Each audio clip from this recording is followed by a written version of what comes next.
Hello children, ఎలా ఉన్నారు అందరూ? వర్షాన్ని బాగా ఎంజాయ్ చేస్తున్నారా? నేను చెప్పే కథలు మీకు నచ్చితే గనక ప్లీజ్ లైక్ చేయండి. ఈరోజు నేను మీకు చెప్పబోయే కథ తెలివైన తీర్పు.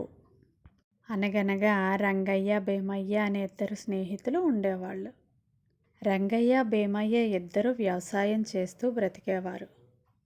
ఒకరోజు రంగయ్య భీమయ్య ఇద్దరు సంతలో కాయగూరలు అమ్మి తిరిగి తమ ఊరికి వెళ్తున్నారు. మధ్యలో దాహం వేసి దారి పక్కన ఉన్న నేలబావి దగ్గర ఆగారు.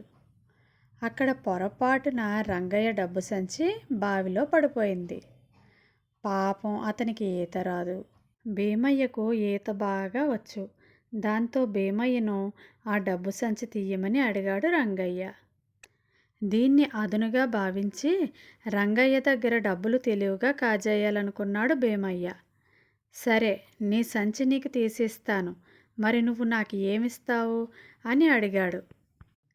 డబ్బులు నీటిలో పడి ఎక్కడ నానిపోతాయా అని కంగారులో రంగయ్య నీ ఇష్టం వచ్చినంత సొమ్ము నాకు ఇవ్వు అని సమాధానం ఇచ్చాడు. వెంటనే భీమయ్య బావిలోకి దూకి డబ్బు సంచిని బయటకు తీసుకువచ్చాడు. దానిలో 10,000 రూపాయలున్నాయి. 9,900 రూపాయలు తాను తీసుకున్నాడు. కేవలం 100 రూపాయలు మాత్రమే రంగయ్యకి ఇచ్చాడు భీమయ్య. ఏదో మాట వరుసకు నచ్చినంత ఇవ్వు అంటే కేవలం 100 రూపాయలు ఇవ్వడం ఏమైనా న్యాయంగా ఉందా నీకు అని అడిగాడు రంగయ్య. ఇక ఏముంది, ఇద్దరి మధ్య గొడవ ప్రారంభమైంది. ఆ ఊరి జనం వారిద్దరిని రచ్చబండ వద్దకు తీసుకువెళ్లారు. రంగయ్య జరిగిన విషయాన్ని గ్రామ పెద్దలకు చెప్పాడు. అప్పుడు భీమయ్య ఇలా అన్నాడు. అయ్యా, నా వైపే న్యాయం ఉంది, నీ ఇష్టం వచ్చినంత తీసుకో అని రంగయ్య అన్నాడు. అందుకే నాకు నచ్చినంత సొమ్ము తీసుకున్నాను అని భీమయ్య తెలివిగా సమాధానం ఇచ్చాడు.